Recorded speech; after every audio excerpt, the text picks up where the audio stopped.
Bonjour et bienvenue dans le podcast L'Appel du Calme. Je suis Anne-Gaëlle, coach professionnel, équi-coach, multi-entrepreneur passionnée de développement personnel, de nature et de chevaux et maman de 3 enfants.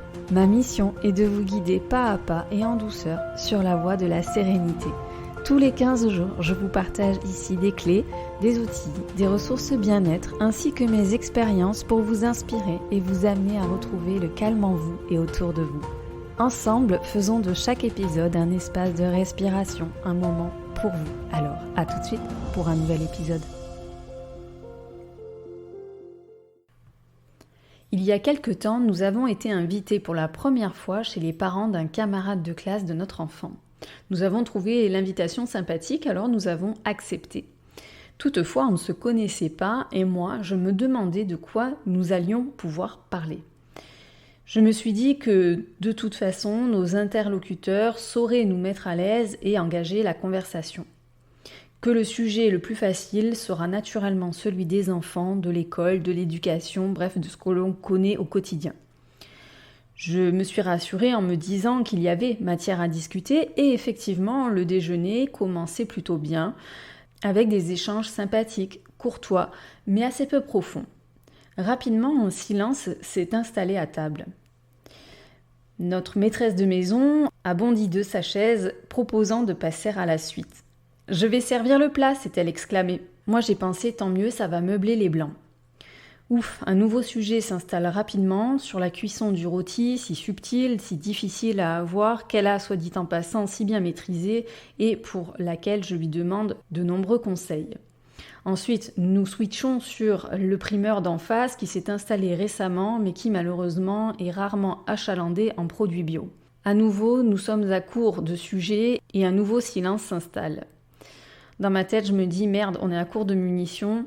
Il faut dire que ces gens sont très sympathiques, mais on n'est pas 100% sur la même longueur d'onde. Alors je me demande si ça vaut le coup d'entamer certains sujets qui pourraient lancer des débats, et je me dis que ça n'en vaut peut-être pas franchement la peine. Chacun devient de plus en plus mal à l'aise avec ces silences répétés et commence à s'agiter sur sa chaise, fait du bruit avec les couverts, se racle la gorge, répète 20 fois « c'est très, très très bon, réussi ce plat ». Bref, cet ange qui passe prend tout son temps et ça ne nous aide pas vraiment. En plus, maintenant, Arthur et Pablo ont sorti les déguisements et ont décidé de se lancer dans une partie endiablée du gendarme et du voleur, criant, virevoltant autour de la table. Les incartades des pères de famille pour inviter les enfants à jouer sans bruit ou ailleurs ne fonctionnent pas. L'excitation monte d'un cran, ça devient carrément n'importe quoi. Heureusement finalement qu'on ne se parle plus car on ne s'entendrait pas, mais en même temps personne n'ose hausser le ton. Ça ne fait pas vraiment éducation bienveillante et positive, faut dire, donc on laisse filer. Par politesse et afin de mettre fin à la situation, nous abrégeons la phase dessert en le dévorant à grosses bouchées. Non merci, pas de café jamais après 2h de l'après-midi, sinon je dors pas.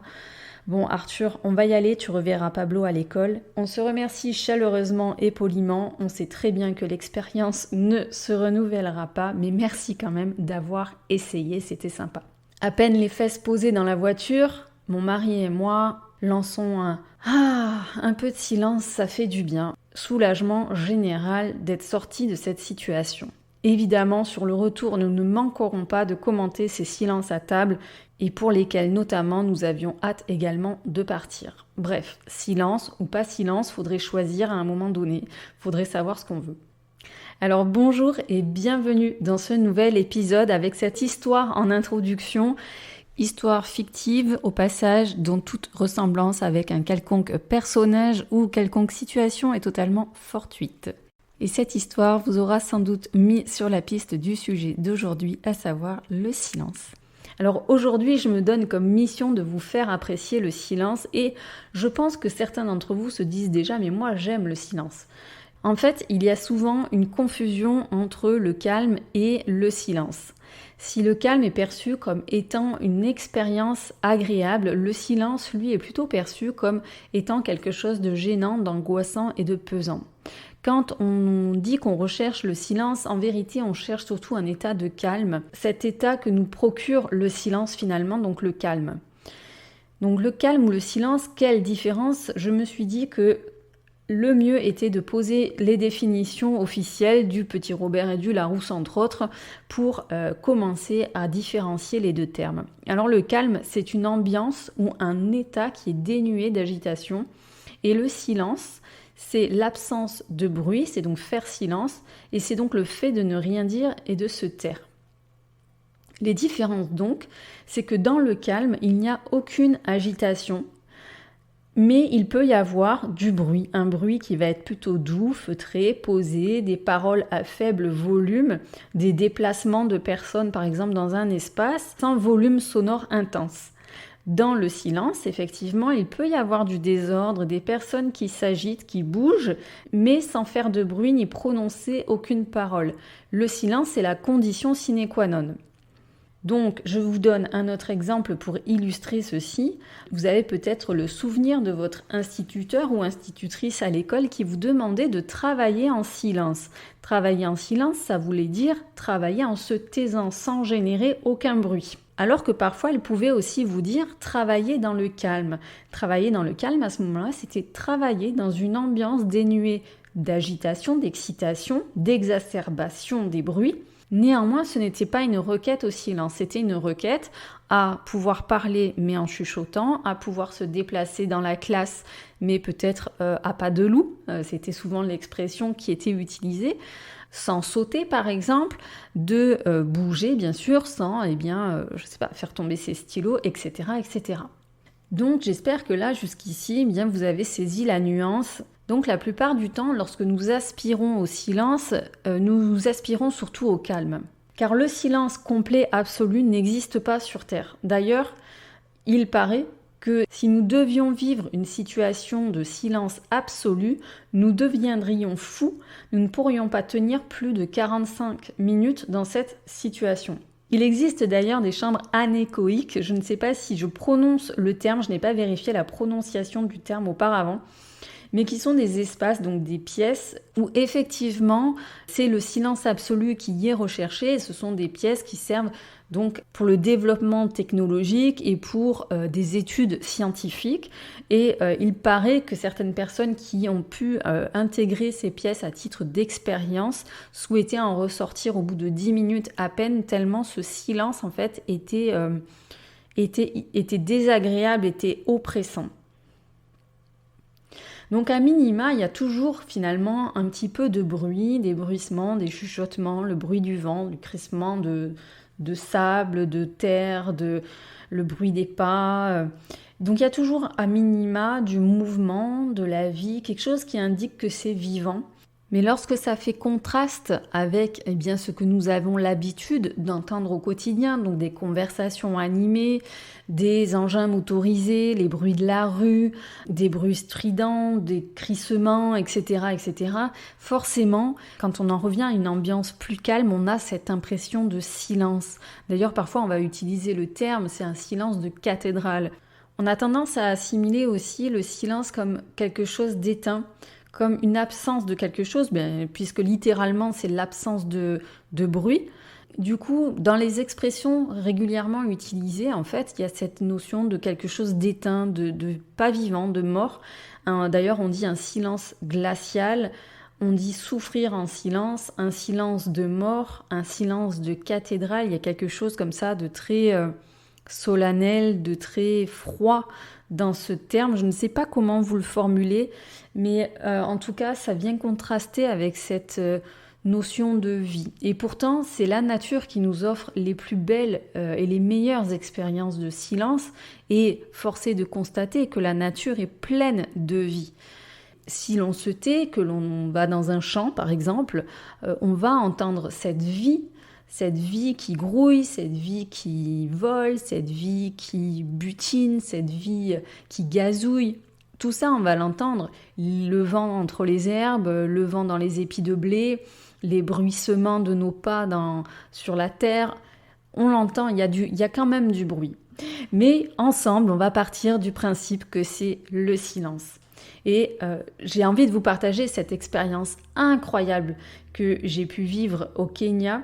Nous étions sur des chemins de terre en 4x4 dans le parc Amboseli, donc au Kenya, avec l'immensité, les plaines immenses qui s'ouvraient face à nous, dans notre dos le Kilimandjaro, et à un instant, donc notre guide aperçoit des éléphants au loin, éteint le moteur, et il faut savoir que quand on part en safari comme ça, en général, donc il y a des pistes desquelles on n'a pas le droit de sortir, donc ça fait qu'il y a beaucoup finalement de véhicules 4x4 qui se retrouvent au même endroit, donc on devait être entre 6 et 8 véhicules 4x4 avec à chaque fois à l'intérieur, je pense qu'on était entre 6 et 8 personnes dans ces véhicules, je ne me rappelle plus bien, mais en gros ça devait être ça.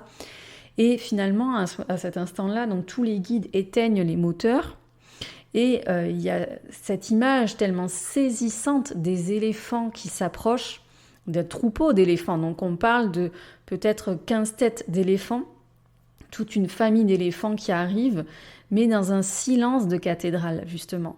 Et ça, c'était extrêmement saisissant. J'en ai d'ailleurs la chair de poule en vous l'évoquant parce que j'ai eu ce truc-là qui m'a percuté de me dire ce géant qui s'approche sans un bruit, sans faire de bruit, à pas de velours, comme s'il marchait vraiment sur la pointe des pieds. En fait, on aurait eu les yeux fermés, on n'aurait pas entendu les éléphants approcher. Et ça, c'était carrément impressionnant de se dire qu'il y a une quinzaine de pachydermes face à nous et que si on ferme les yeux, on ne les entend pas. J'ai trouvé que la puissance à ce moment-là des éléphants se trouvait justement dans ce silence. Et finalement, la seule chose qui ont trahi leur présence, c'est le battement de leurs oreilles. Donc ça fait un petit peu de vent. Donc on entendait ce battement d'oreilles et leur souffle à peine perceptible.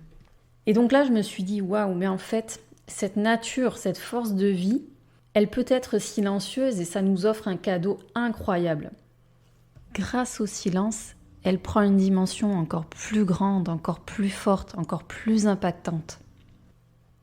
À cet instant, il y avait cette espèce de recueillement, on était tous dans le respect de cette nature puissante en face de nous, donc il y avait ce silence de cathédrale justement, et de la même manière, je me suis dit, mais finalement, pour une fois, la parole est inutile. Et nous, êtres humains, qui sommes dotés donc de la parole, c'est ce qui nous caractérise, donc dans le fait d'être humain, c'est ce qui caractérise notre espèce, c'est cette parole. Ne pas parler, c'est contre-intuitif. Nous avons besoin de communiquer et de nous exprimer verbalement. Et d'ailleurs, si l'on parle du silence, eh bien, le silence, il peut être perçu comme quelque chose de gênant, de troublant. Il y a ce silence que l'on redoute, par exemple, quand on arrive chez soi, que l'on vit seul, et tout est calme, tout est plus que calme en fait, tout est trop silencieux dans la maison. Et du coup, l'automatisme, ça va être de meubler ce silence en allumant la télévision, la radio, en créant une présence, en faisant du bruit. Quelque part aussi, c'est un moyen de se fuir soi-même dans ces moments-là et de fuir ce qui nous fait peur. Donc le silence induit notre peur quelque part. Et puis, il y a les silences que l'on redoute aussi dans la communication, dans les conversations. Et donc, ces silences que l'on va chercher à meubler avec des sujets de conversation. C'est là qu'on se met finalement à parler et qu'on se rend compte qu'on se met à parler pour répondre à l'autre et qu'on n'écoute pas l'autre. Et c'est ce qui peut aussi entraîner ces espèces de diarrhée verbale, d'incontinence verbale, où parfois on parle vraiment pour ne rien dire. Et en fait, ça peut être très désagréable, quelqu'un qui parle beaucoup, parce que ça peut être comme quelqu'un qui va envahir finalement votre espace, vous allez vous sentir envahir. Et puis en plus, parler beaucoup, c'est prendre le risque de passer aussi complètement à côté de son interlocuteur, parce qu'en fait, on est juste tellement occupé par ce que nous avons à dire qu'on oublie l'autre en face. Là, je glisse doucement sur la deuxième partie du sujet, mais je voulais aussi parler de ces silences qui sont choisis. Donc il y a des silences qui sont choisis, c'est-à-dire que ça va être des silences qui vont être utilisés pour punir l'autre, pour mépriser l'autre. C'est le silence de l'indifférence, qui peut être soit un système de défense, soit un système d'attaque. En tout cas, c'est un moyen pour punir l'autre quelque part. Et puis il y a les silences que j'ai envie de dire de protection, donc dans la défense aussi, mais du coup plutôt en mode protection. Le silence devient un moyen de mettre l'autre à distance. je me tais pour éviter par exemple d'envenimer une situation. Je me tais parce que je sais que j'en ai fait l'expérience déjà, quoi que je dise à cet interlocuteur, il va utiliser la parole contre moi, soit pour me dénigrer, soit pour m'humilier, soit pour nier ce que je ressens, soit pour déformer, interpréter à sa sauce mes propos. Donc là, le silence, en fait, ça va être un moyen de mettre à distance et de se protéger. Et donc là, je ne suis pas là pour juger de ce type de silence choisi, et simplement pour dire que parfois, effectivement, c'est un outil qui est utilisé dans la communication pour arriver à un but. Récemment, moi, je me suis interrogée, j'ai réécouté quelques premiers épisodes de ce podcast et j'ai réalisé que j'avais beaucoup coupé de silence au montage, des moments de respiration, des moments d'inspiration. Ce qui me gênait, c'était que ça s'entendait. Et en fait, j'ai coupé ces espaces-là et à l'époque, je ne savais pas que je pouvais rajouter des silences tout simplement avec le logiciel. Donc, dans les premiers épisodes, ça fait des coupures très nettes et assez peu d'espace de respiration. Et finalement, je me suis dit, mais ça, c'est une erreur. Et ça, c'est une erreur parce qu'en fait, les silences permettent d'assimiler, d'intégrer le discours. Certains, d'ailleurs, m'ont fait des retours, m'ont dit « ça me permettrait de prendre des notes aussi un petit peu plus ». Et donc, couper ces silences, alors que j'avais peur que ces silences soient une gêne à l'écoute, en réalité, ces silences pouvaient favoriser l'écoute, aider l'écoute, améliorer l'écoute. Donc j'en viens à cette deuxième partie sur les silences qui sont appréciables. Donc les silences sont appréciables. Déjà, il y a le silence qui repose les oreilles, mais aussi qui repose l'esprit. Donc le silence, ça peut être ce moment, ce rendez-vous avec soi, cette occasion de ne plus être dans la fuite et cette occasion de se rencontrer soi-même. Et puis en communication, en relation avec les autres, les silences sont parfois nécessaires. Je vais vous donner deux exemples. En coaching notamment, le silence c'est quelque chose qui est nécessaire et avec les chevaux aussi. Parce que ce sont des moments de pure écoute et aussi des moments d'intégration. Le silence utilisé avec le coaché, c'est donc lui donner de la place pour s'écouter lui-même, pour intégrer ses réflexions, pour rebondir sur de nouvelles réflexions. Et si moi, coach, je joue au ping-pong sans arrêt avec lui, sans faire de pause, en rebondissant systématiquement par une question sur ses propos, je ne lui offre pas cette possibilité d'aller plus dans la profondeur. Donc c'est un équilibre subtil à avoir évidemment. Mais j'ai appris à composer avec les silences en séance, ce qui me mettait assez mal à l'aise. Donc les blancs ne me gênent quasiment plus en séance de coaching. Avant, je trouvais ça gênant. Avant, je me disais mince, j'ai pas de question qui me vient, j'ai pas de mots sur lesquels rebondir. En fait, j'interprétais les pensées de mon coaché avec mon ego en me disant mais qu'est-ce qu'il va penser de moi en tant que professionnel ? Et à partir du moment où je me suis uniquement concentrée sur mon client et plus sur moi, j'ai pu accueillir ces silences qui sont devenus vraiment utiles. Avec les chevaux ou même avec d'autres animaux, vous en avez peut-être fait l'expérience, le silence, c'est une façon de communiquer sur le même mode parce que les chevaux ne bavardent pas entre eux. Ils ne comprennent pas non plus le sens de nos mots. Ils ne comprennent pas nos phrases.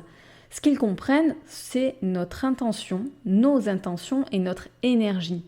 Ce que je vibre, moi, c'est suffisant en général et souvent on ajoute des mots pour nous rassurer, nous, êtres humains. Mais nos mots n'appartiennent pas ni au langage du cheval, ni au langage du chien ou du chat, par exemple. Souvent, quand on apprend l'équitation, nos enseignants nous disent de parler aux chevaux. On nous dit « parle-lui ». Et moi-même, j'ai tendance à dire à ma fille, quand son poney s'agite ou qu'il y a quelque chose de particulier, « parle-lui » pour le rassurer. Mais en fait, je devrais être plus précise quand je lui dis ça, parce que lui parler, c'est pas raconter sa vie et lui demander comment il va. Lui parler, c'est placer une intention dans la voix, c'est choisir une intonation pour que ce soit compris. Ainsi, le cheval, il va beaucoup mieux comprendre un « chut, calme, bien » que des « Hé mon coco, comment tu vas ce matin? T'as passé une bonne nuit ?» Ça, il sent « Clairement. Pour lui, ça, c'est du parasitage. Ça n'apporte rien dans la relation homme-cheval, par exemple. Ou on pourrait très bien dire la même chose dans la relation homme-chien, homme-chat, etc. Vous adaptez avec vos animaux de compagnie. Donc moi, avec les chevaux, c'est vrai que j'ai surtout appris le langage du cœur, qui est donc l'intention que je mets dans ma posture, avec le langage du corps qui va être l'énergie, cette fois-ci, de ma posture. Est-ce que je vais utiliser une énergie haute, basse? Est-ce que je vais utiliser une énergie calme, dynamique? Est-ce que je vais utiliser une énergie douce, ferme? Et puis j'ai appris aussi le langage de la respiration. Par exemple, inspirer et expirer. Eh bien, ça paraît tellement automatique qu'on n'y prête pas attention. Mais expirer, quand on est avec des animaux, c'est relâcher la tension finalement. On relâche la pression qu'on met sur eux. Si je veux faire ralentir un cheval qui est en liberté autour de moi, eh bien il suffit que j'expire pour que ma posture change, mon énergie change et ça abaisse le niveau de pression. Mon cheval s'apaise immédiatement ou ralentit immédiatement parce que c'est plus confortable pour lui. Et là, j'ai pas eu besoin de mots, j'ai simplement utilisé la respiration, ma posture, mon énergie. Dans le silence, finalement, j'envoie un signal. Je communique d'une façon non verbale. Et dans ce silence, il se passe du coup des choses dans la relation. Et finalement, il y a de grandes leçons à tirer de ça parce que très souvent, on fait la même chose entre humains, même si je l'ai dit tout à l'heure, le langage verbal est quelque chose de naturel et nécessaire entre êtres humains, j'ai appris que les silences et tout ce qui était non-verbal était aussi très très important. Et donc j'ai appris à aimer ces silences dans les conversations de tous les jours. J'ai appris à les chérir, à les oser, à percevoir dans mon corps ce que me disent les silences chez moi. Donc les silences dont je voudrais m'échapper parce qu'ils me gênent ou parce qu'ils me troublent. Donc là, les signaux, ça peut être l'envie de détourner le regard, de me gratter le nez, de me racler la gorge. Et puis il y a ces silences que je voudrais retenir au contraire. Je voudrais garder ça parce que c'est beau. Et dans ces moments-là, les signaux, c'est cette envie de plonger naturellement dans le regard de l'autre. C'est le fait de lâcher prise complètement. Donc c'est les épaules qui s'abaissent de nouveau. La tension qui se relâche, finalement on s'abandonne dans ces moments-là. Et donc percevoir dans mon corps ce que me disent aussi les silences chez l'autre. Donc les silences qui traduisent sa gêne en se grattant le front, en se caressant la nuque, en cherchant désespérément un nouveau sujet. On le voit, le regard se tourne à l'intérieur et la personne se débat avec des mots qu'elle cherche, qu'elle voudrait prononcer. Et puis il y a inversement ces silences qui traduisent chez l'autre une présence, un ancrage, une confiance qu'elle vous accorde, et ça c'est un cadeau inestimable. Faire de la place au silence dans les conversations, c'est laisser de la place à l'autre et parfois à soi-même aussi. Donc moi je vous invite à faire cette expérience du silence. Il y a d'ailleurs une émission que j'aime beaucoup qui s'appelle Rendez-vous en terre inconnue, que vous connaissez sûrement, et dans l'une d'elles, c'était en 2019, un épisode avec, si je ne me trompe pas, avec Estelle Lefébure. Et dans cet épisode, Raphaël de Casablanca, qui présente aujourd'hui l'émission, dit ceci au sujet de leur rencontre avec le peuple autochtone. Il y a une présence dans le silence, présence dans les émotions, se perdre dans la beauté des silences dans ce temps long. En fait, quand on ne parle pas la même langue avec quelqu'un, mais que nous voulons connecter avec cette personne, on ne peut le faire véritablement que dans le silence. Je peux être beaucoup plus présente à quelqu'un, beaucoup plus reliée à quelqu'un en étant juste là, en me taisant. Au lieu d'être dans ce que j'entends, je suis dans ce que je vois et dans ce que je perçois, dans ce que je ressens dans mon corps. Ainsi, je peux me demander, et je vous invite à vous demander, en faisant l'expérience du silence face à quelqu'un, qu'est-ce que je vois ? Qu'est-ce que je ressens que je n'entends pas ? Finalement, qu'est-ce qu'on écoute vraiment quand on laisse la place au silence, quand on laisse le silence s'exprimer ?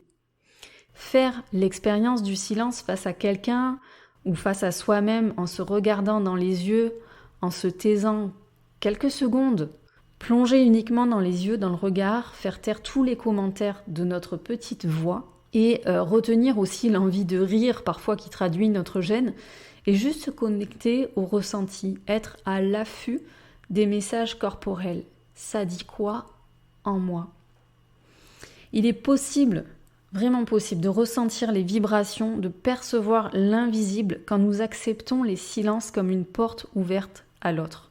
Oser les silences, c'est oser la profondeur, c'est ouvrir une part de vérité, accéder à la vulnérabilité de l'autre, à son authenticité, soit que notre interlocuteur en soit gêné, alors le silence est attendrissant, soit qu'il s'y sente en confiance, alors le silence là, y est très très puissant.